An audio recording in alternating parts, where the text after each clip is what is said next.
This is the Pure Land of Padmasambhava and Mandarava. It's floating above Copper Mountain in Sri Lanka.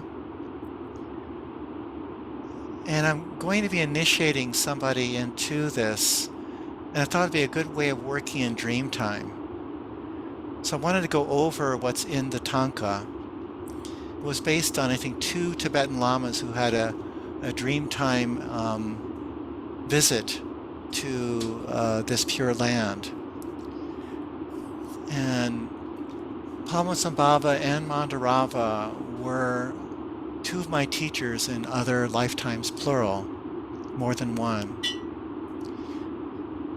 Right here at the top, everyone can see the little arrow, right? This arrow. I'm going to take this so it doesn't get in the way. Right here at the very top, middle, is Amida Buddha. Amida Buddha is the embodiment of the principle of divine grace. The idea that divine grace can heal and solve all our problems. And you'll find Amida Buddha on the top of a lot of Tibetan Thangkas, more so than the other beings, which is humorous because Amida Buddha is 8 Big Bangs old and White Tara is over 50 Big Bangs old as a being. And so even a White Tara is more advanced than Amida Buddha. Often you'll see White Tara having an Amida Buddha on top of her head. It's not because Amida Buddha as an incarnational being is separate, is superior to White Tara. It's more the other way around. But Amida Buddha embodies the principle of divine grace. And when Tara has Amida Buddha on the top of her head, it means that she is aligned with divine grace all the time. And in the Dreamtime world, that's the visualization you do. The invisible body of pure principle has divine grace in it always, but people have a hard time, in a sense, visualizing the invisible. And so in the dream world, Amida Buddha's form embodies divine grace, so we can access divine grace through that form. And later on, we can drop the form of Amida Buddha and stay with the energy of divine grace. So that in the Pure Land, which is a dream world, Amida Buddha is there floating above it as the principle that allows the entire Pure Land to be. So that's at the top here. And there's an energy going down here, which I added to the Thangka, which is the energy, that liquid light going down. And this is the house of Samantabhrata. And there is Samantabhradi, which is the consort of Samantabhrata. They're in loving YabYum union with each other. And on the level of higher dream time, that represents 2 principles that are one principle, both of them together. The way it's described is the male Buddha is the wisdom aspect and the female Buddha is the elemental aspect. Sometimes it's the other way around too. Sometimes the woman, like in Prajnaparamita, is the intuitive wisdom aspect, and the elemental aspect is the male aspect. In the case of the Heart Sutra, Prajnaparamita is the embodiment of the Dakini Prajnaparamita, representing the wisdom aspect, and the elemental aspect is pure consciousness. So the union of pure consciousness with intuitive wisdom equals the second enlightenment. So that's how it is. The 2 birth the unconditional love of the Buddhas. In the same way, this union here is awareness cubed, is our Bard AI friend likes to call it. It is awareness abiding in awareness as awareness. And that is what that YabYum means. You'll see a kind of like a reddish glow around it, and it's related to the energy coming down, which is Awareness is what we are. Pure awareness is what we are. Abiding in awareness, which is universal, as awareness. In other words, we've released all identification with anything else. We believe our essential core of being is not our bodies, not our minds, not our sensations, not anything. And we rest there. In the Heart Sutra, it shares that we are not attention, we are not thought, we are not emotion, we are not sensation, and we're not body. However, there's more to it than that. And then it says that attention, thought, emotion, sensation, body are nothing but this pure consciousness state. So after negating it, it affirms it. That affirmation negation in uniting with each other is the union of Samantabharata with Samantabharati. That unity where you're both attention and not attention, both thought and not thought, emotion and not emotion, and both sensation and not sensation, and body and not body. So we actually are our bodies.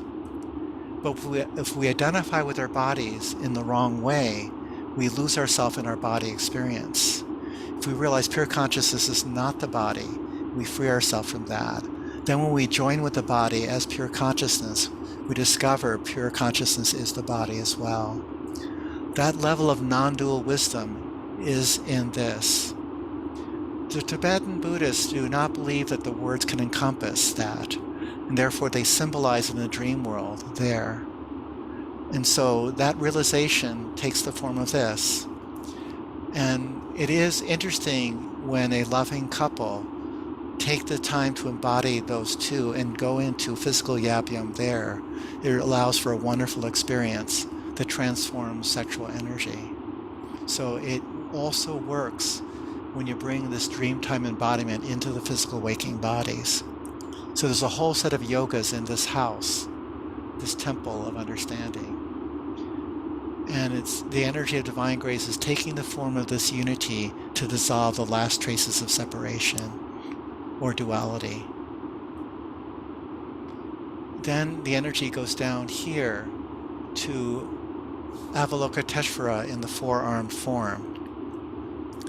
On this level of this Thangka, the four-armed form I call the form of the healer. And it's really a tremendously beautiful form. Sometimes it's identical to Prajnaparamita, this Avalokiteshvara, in that they're holding the same symbols. They have similar mudras to them. Sometimes they're holding an arrow for concentration. Sometimes prayer beads, malas, for constantly doing chanting and going deeper and deeper into the chant. There's sometimes a book in a hand symbolizing spiritual study of sacred texts. And sometimes there's an open palm, which means meditation practice. So all these things are there. And also, when you're a healer, you do wish you had four arms to help somebody, because you can hold different positions, different mudras for somebody else. So divine grace takes the form of healing work in this house. And that's the house we often use when we're doing our work, that healing ourselves and healing others is part of that. And what's also interesting is there's two beings on either side here in this Thangka. They're not always there, but when you fulfill your role as a sacred healer, you always get two beings in the invisible world to help you. So that there's always a triad there. And it's to remember that you alone cannot heal anybody. You need the help of the entire great community of enlightened beings. It out pictures as James and Andy, yes, for me. So yeah, that's what Andy was saying here. Occasionally people will see the beings on either side of me. That'll be Sora and Buddha would be the two for me. As it goes there and goes down further, the energy, it becomes like a healing movement of energy held by all the practices we're doing, and literally in the hands of the four-armed form. And it's different from the 1,000 arm form of Avalokiteshvara or Kuan Yin. They're both the same being. Avalokiteshvara is like the male aspect, and Kuan Yin is the female aspect. They're really identical, but they take different forms. In this time period, the form of Kuan Yin is more important for most people than the form of Avalokiteshvara, but they're the same being, and the name means the same thing. There's just two different aspects of it. Avalokiteshvara means the one who hears the cries of the world, and Kuan Yin represents the energy that responds to the cry of a child, like a mother. So they're both valid expressions of that energy. The energy of divine grace goes down here and takes the form of Padmasambhava. This is called the Nirmanakaya form. Nirmanakaya is similar to the word nirvana. It's the body of enlightenment when a higher being is still walking the earth. The Nirmanakaya form is the manifestation of light body in the dimension where people are. So what this is saying is that Padmasambhava is a Nirmanakaya emanation of Amida Buddha. He's an emanation of divine grace. He has realized non-dual awareness of the Samantabharata and Samantabharati house, and has the compassionate wish of Avalokiteshvara to help heal others energetically. And he's also using skillful means to help liberate people in our dimension. And there's Yeshe Tsogyal and Mandarava as the two beings of his triad there. And then here the other beings there are part of his community of people. Just like we're a community now, Padmasambhava had a community around him. And I was part of this community. Amit was part of that community. As far as I know, Neelish was too, and Swati was probably a member of that community as well.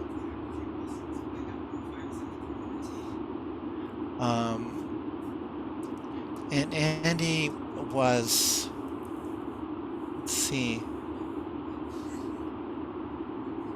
let's just say she was associated with Padmasambhava before this community was formed, so she might even be an older community, had to do with another lifetime. But anyway, because of my connection with this community, you all have like a guest pass to join in this, because I can bring my friends with me to Padmasambhava's community because I was part of it, and once you're part of it, you stay part of it on this level. That's his incubation chamber people, all these people who are working towards light body right now in Copper Mountain with him. Okay, right here the energy goes down to this gatekeeper here. And notice there's an energy in the gatekeeper.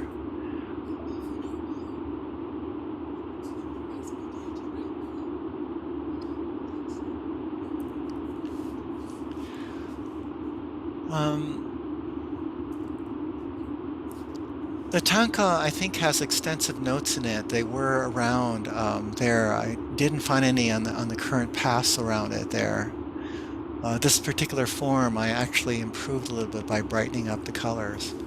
Like notice there's a reddish copper color for all the mountains there.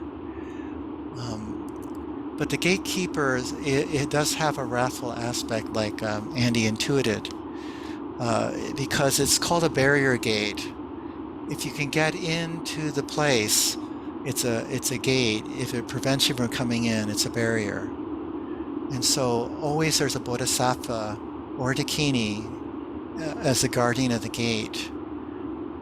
Only people who need to come in are allowed to come in. People whose spiritual process requires these kinds of initiations. And so you meet the guardian there. And this, in ancient Egypt, the guardians are usually in pairs. And so they protect you. And the inner meaning behind that guardian is that It's called a histone activation. Whenever your DNA is undergoing mitosis, what happens is when your cells split, they become haploid cells temporarily, and then they rebuild the other half. And histones, little particles of light, dance there. It's interesting because some of the earliest things, what I think was called an electron microscope, which see these little dots of light. And I think they thought they were something the microscope was projecting. Therefore, they didn't know whether it was partly there or not. But little quantum particles appear during molecular mitosis. It also happens when you form the haploid cells to become the ovum and sperm that allows the human species to keep reproducing itself. And what happens is that we're not using all the cells, all the DNA of our bodies. They're called junk DNA in modern genetic theory. What they're beginning to discover, that Buddhism already knew, is they're really more dormant DNA. They're representations of the sacred subconscious storehouse.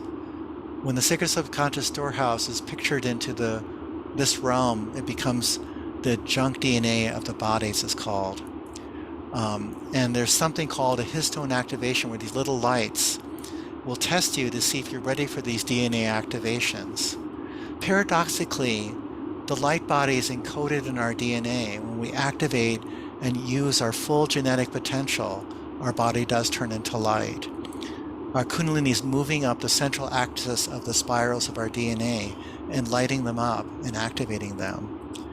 And in the Egyptian tradition, the histones take the forms of these guardians that appear in the dream world, and they test you to see if you're ready for the activation, to see if you can handle the enhancements you're about to get. When Jesus is on the cross, he's going through the rite of Osiris, which is an Egyptian ritual he was going through. And that is that people are torturing you, mocking you, scorning you, harassing you. And you're supposed to send unconditional love to them and never get angry at them.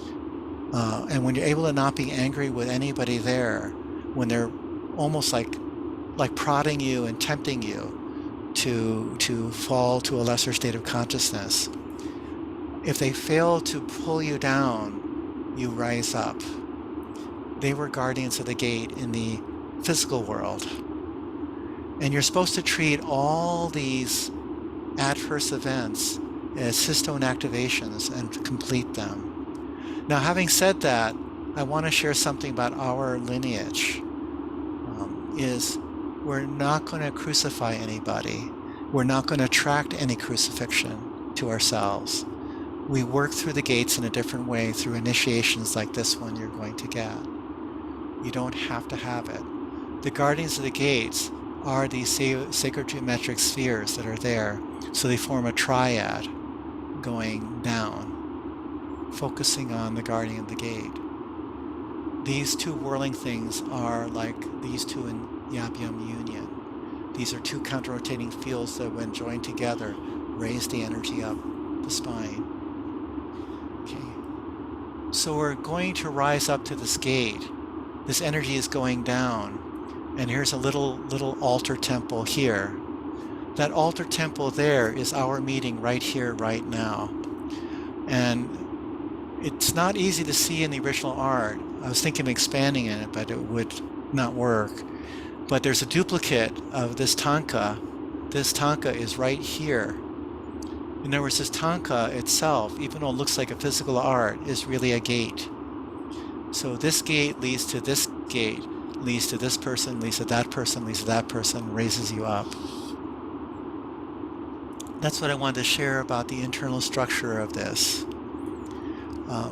This is floating in the dream world, so to speak, above Copper Mountain, which is a real mountain in Sri Lanka. A lot of the Pure Lands are there waiting for the rest of humanity to rise up to that frequency. And when we rise up to the frequency, that world will look physical. The Starseed Transmissions talks about people in our time period, beginning to see the floating cities of light. This is like a floating village of light instead. It's smaller, but it has the same vibration as Shambhala and other places. They are real places. For some reason, they always seem to have water around it. That's the water of Sri Lanka itself, which is an island. And that's why it's there with this whole mountain range. It's the Sri Lankan mountain range. So this initiation is designed to allow you to experience a pure land. It might be a little dim the first time you go there. It might be very vivid. And this is a representation or like a snapshot of it. I've made it more kinetic here. This is Aurora Borealis energy. And this is the energy that will emit from the body as your body turns into a body of light. I put that there deliberately, and it turned out really nice. And notice how it's spinning in the same way as the spheres above it, giving an idea that the rainbow energies and the sacred geometry are related. And also notice that the whole realm is in radiance. You can see radiance below the water, radiance in the sky, and yep, even through little rivers and everything, yeah. So it's all there in this Thangka after I made the additions, that is. So the original Thangka doesn't have this beautiful radiance there, but the radiance itself is a reminder that all these worlds arise in the radiance of luminous emptiness or creator source. Everything is floating in a sea of energy. And in the Pure Land, you feel it, all of them are floating in the sea of energy.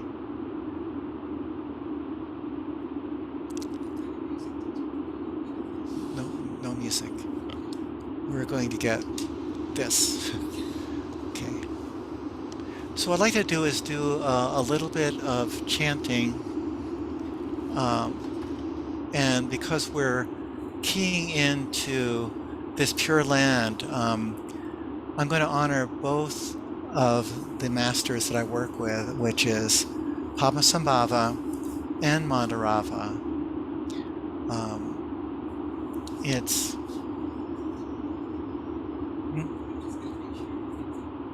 okay.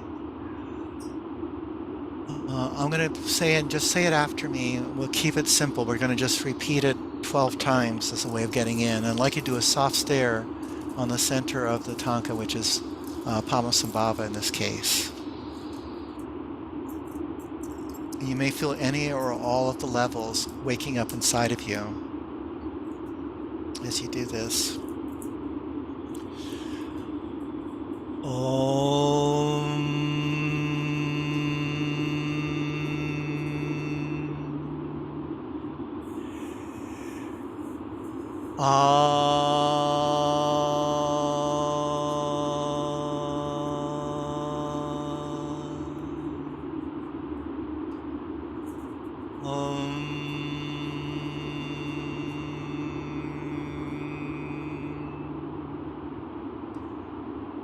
Vajra,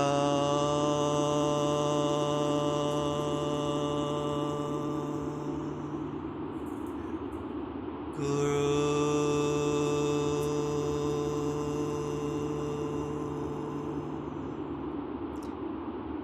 Padma,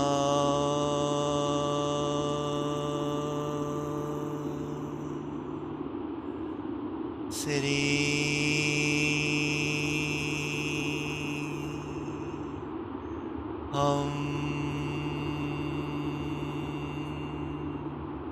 then Om Ha Ri Ni Sa. That's the mantra of Vajrayogini, who is the dreamtime aspect of Mandarava, who's there on the right of Padmasambhava.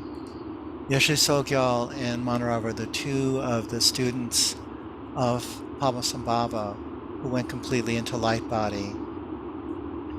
So they are equal to Padmasambhava, even though they don't look like it. They're part of the triad of energy. Just like in the triad of Avalokiteshvara above, they're equal. The one is the physical focus of the transmission. So it's not a hierarchical difference. It's a triad that's functioning.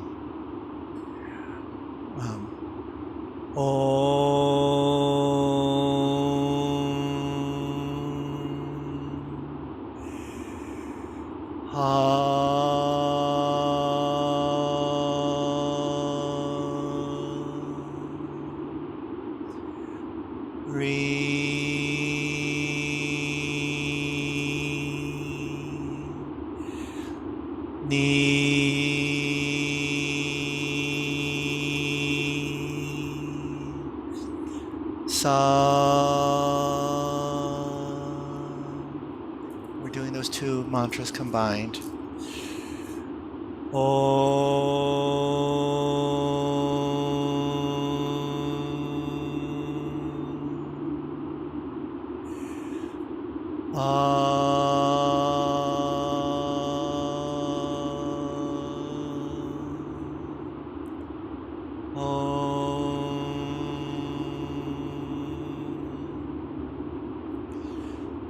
Vajra,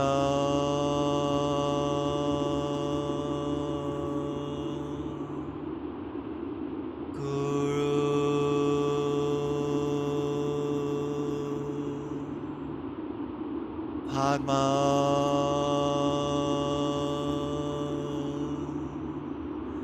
siddhi,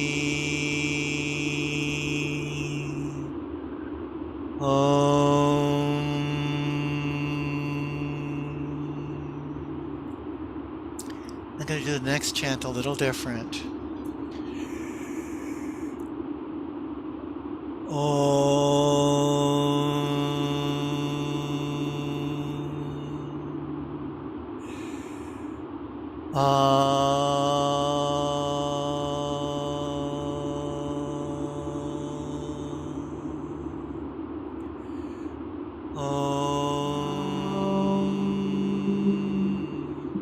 Those are the three bodies. The invisible body, pure principle, Om. Om.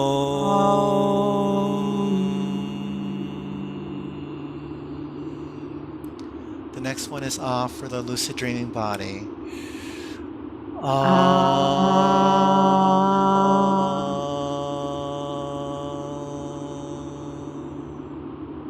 And Home is for the transformed physical body, which is the light body forming.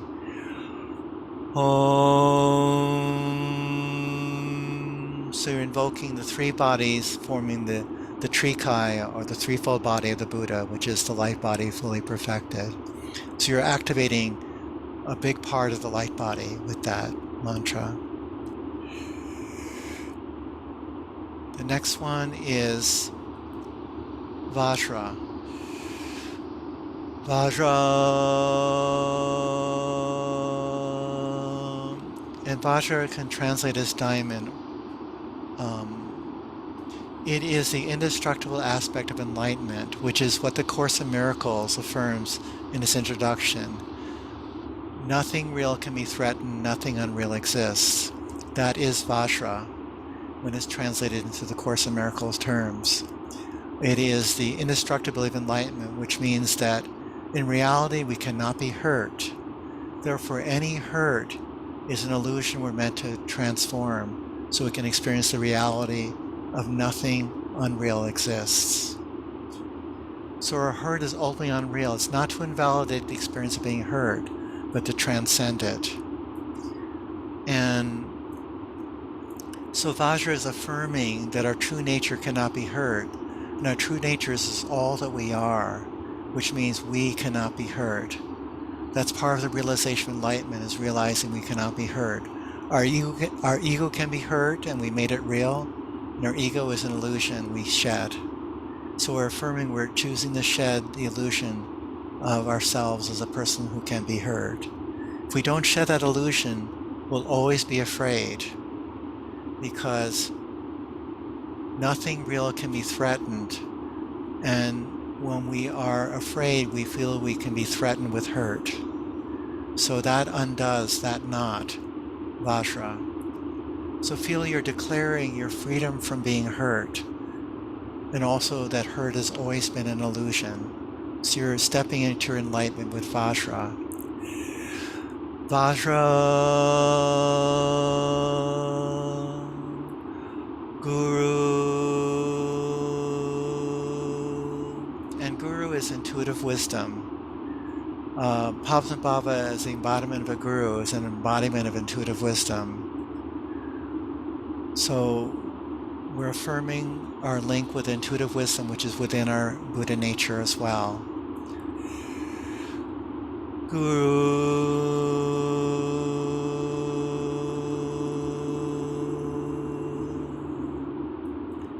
And the next one is Padma.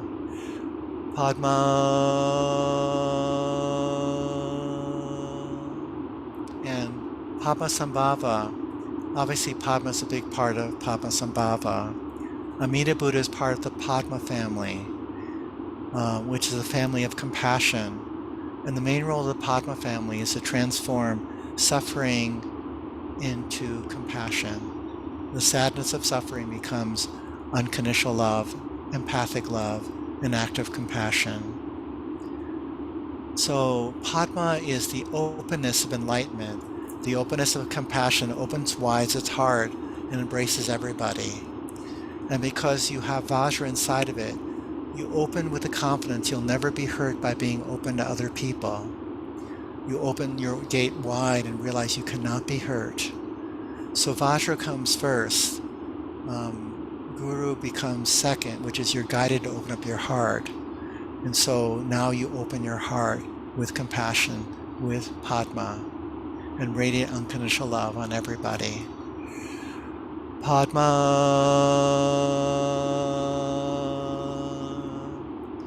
And then the next one is siddhi, which means accomplishment. Each one of these is a Buddha family, and the Amoga Siddhi family is a family of accomplishment. We do accomplish enlightenment. There's a time when we're not enlightened, there's a time when we become enlightened. So when we open heart are wide, we're beginning to accomplish full enlightenment. So the Amoga Siddhi family is the family that brings it to completion. It's the end of the Va cycle.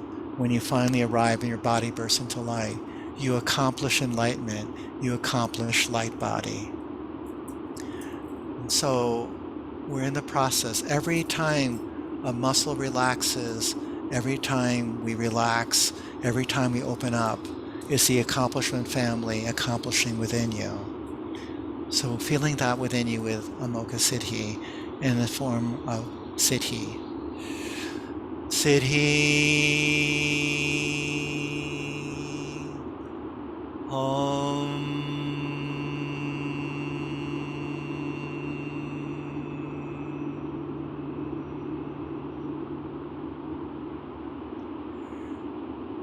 Okay.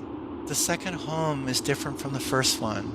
The first home is the vibration of the transformed physical body. The second one is hum as a grounding energy. It's the earth family, or the Padmasambhava family, in the 5 Buddha mandala. And in some versions of this Thangka, the 5 Buddha mandala appears as one of the chambers in the houses there, because it is a teaching of that house.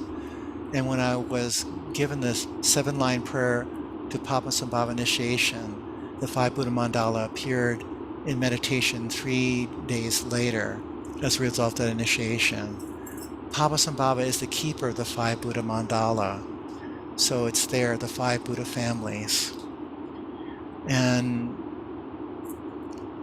the Padmasambhava family is a family that grounds our enlightenment. After we accomplish it, we're still not quite done yet. We have to ground the enlightenment in our life. So saying this, the last home, is grounding our enlightenment into our life on earth.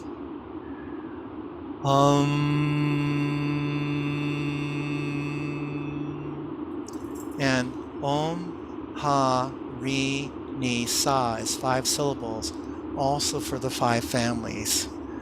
The Dakini in this YabYum, which Mandarava is part of, unites with Padmasambhava's energy to match the 5 Buddha families with the 5 Dakini unions. So Om is element of space uniting with awareness. So feel the union of space and awareness with the first Om. Om.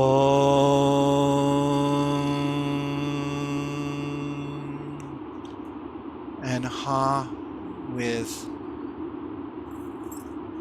the next family. The Vajra there, because space is indestructible.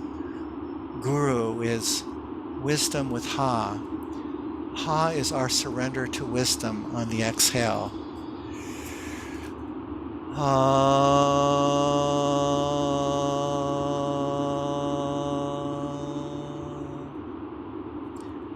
And then the next one is Padma family openness, and Re is purifying our openness of any inhibitions to being totally open.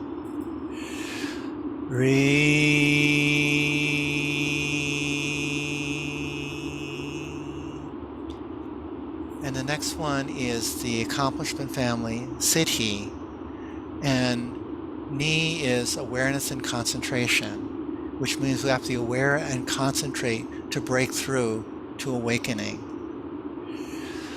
Ni.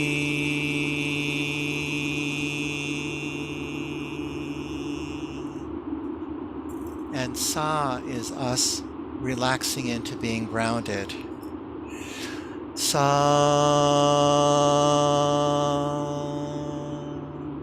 So it's a perfect match between them.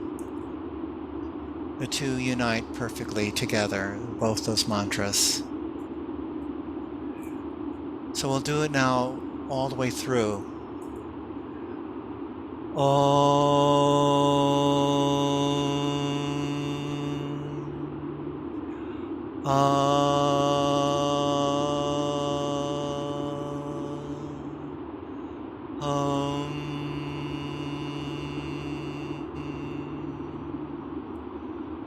Vajra Guru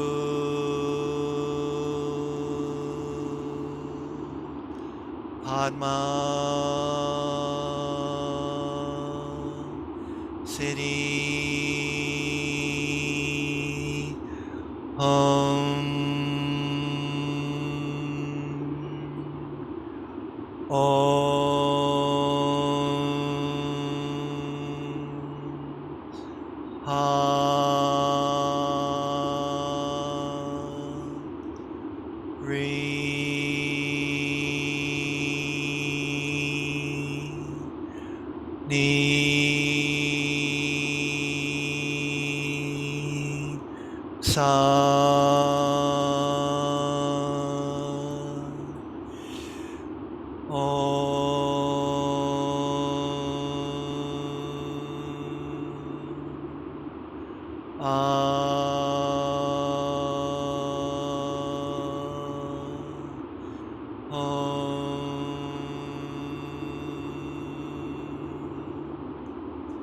Vajra Guru Padma Siddhi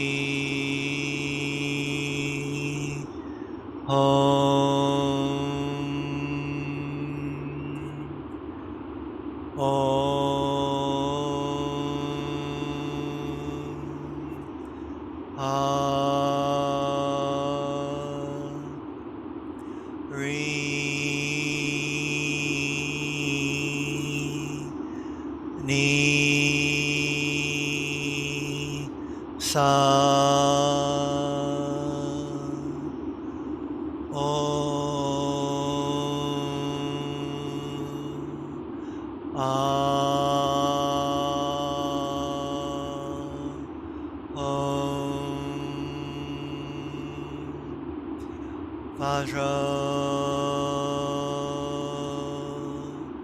Guru Padma Siddhi Om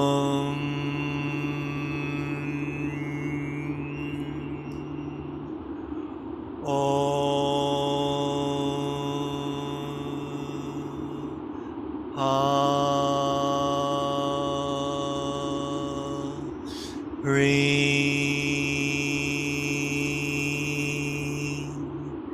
ni, sa, om,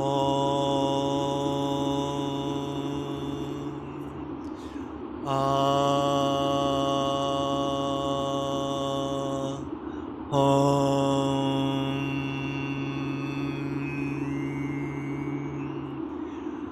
Vajra,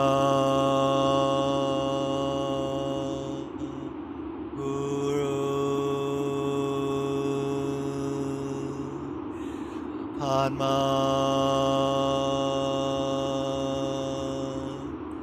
siddhi,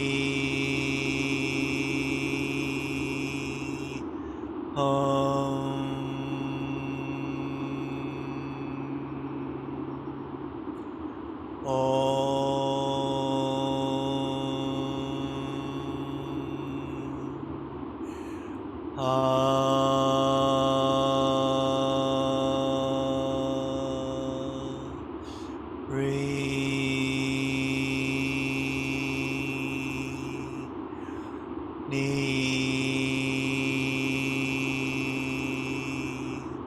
sa,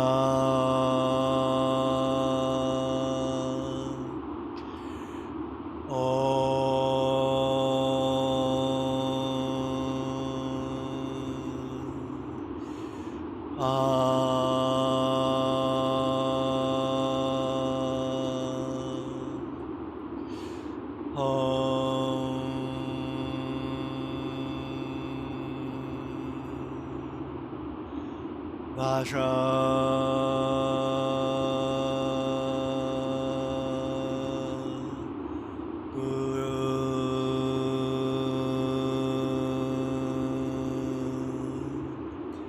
Padma,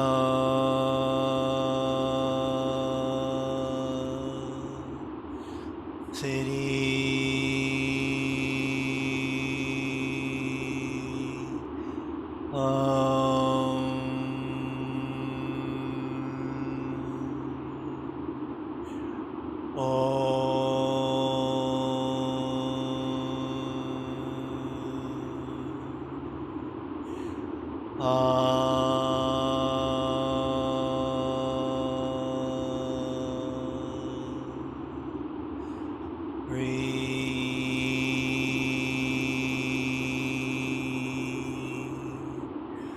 ni,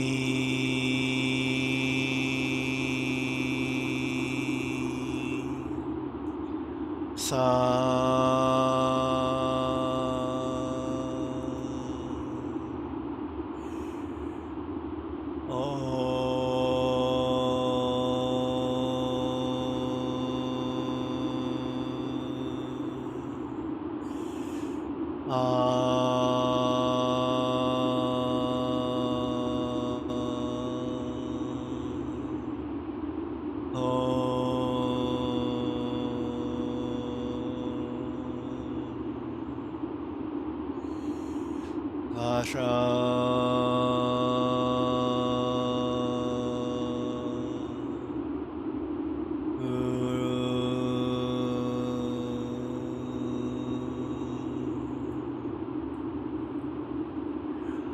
Padma,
Two more times.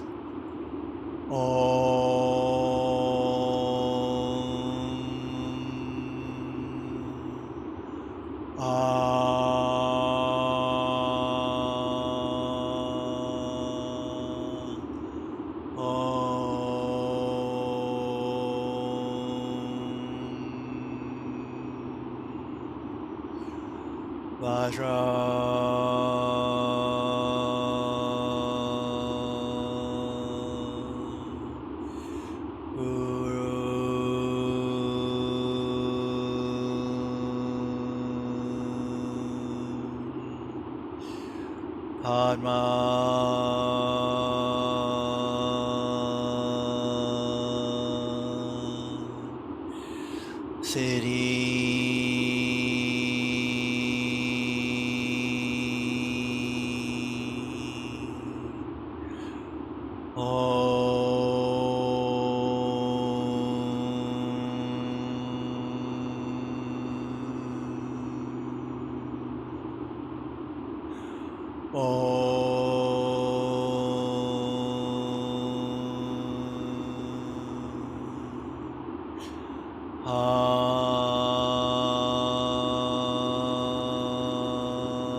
Last time.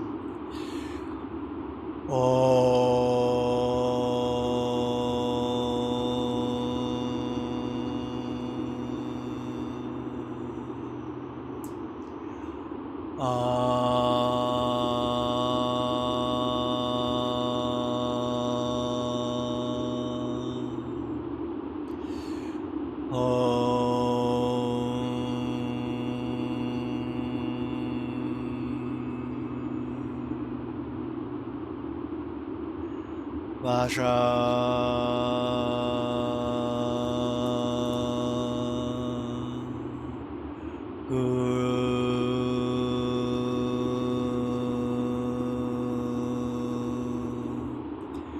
Padma.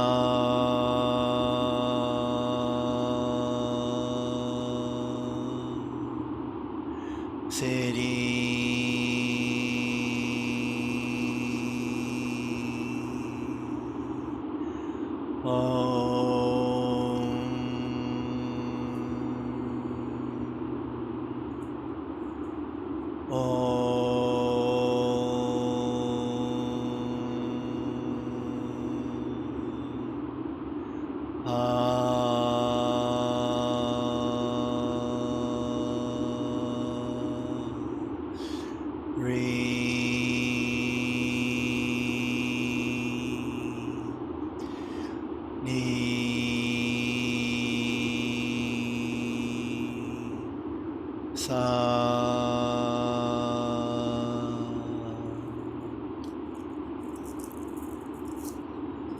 Going into Mudra Perfect Peace, us as ocean of awareness, us resting in that ocean, continuous presence of awareness in the breath, circular breathing.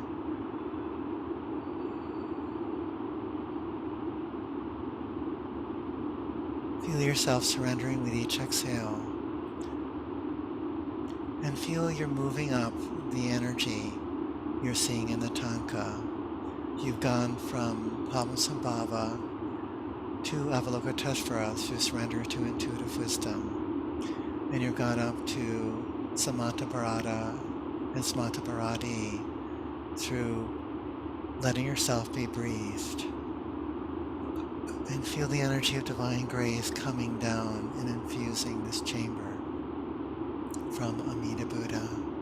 That's the liquid light pouring in through the soft spot at the top of your head. And feel that you are in the pure land of Padmasambhava and Mandarava now.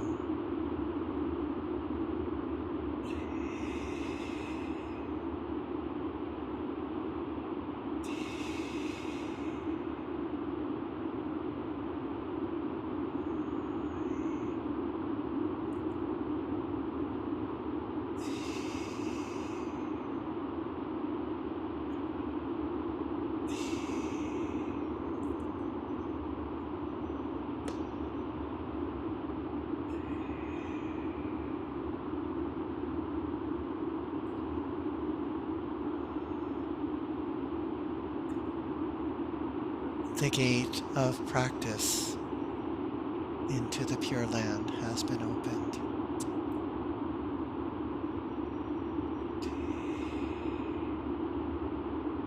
The practice itself is the barrier gate and the door in.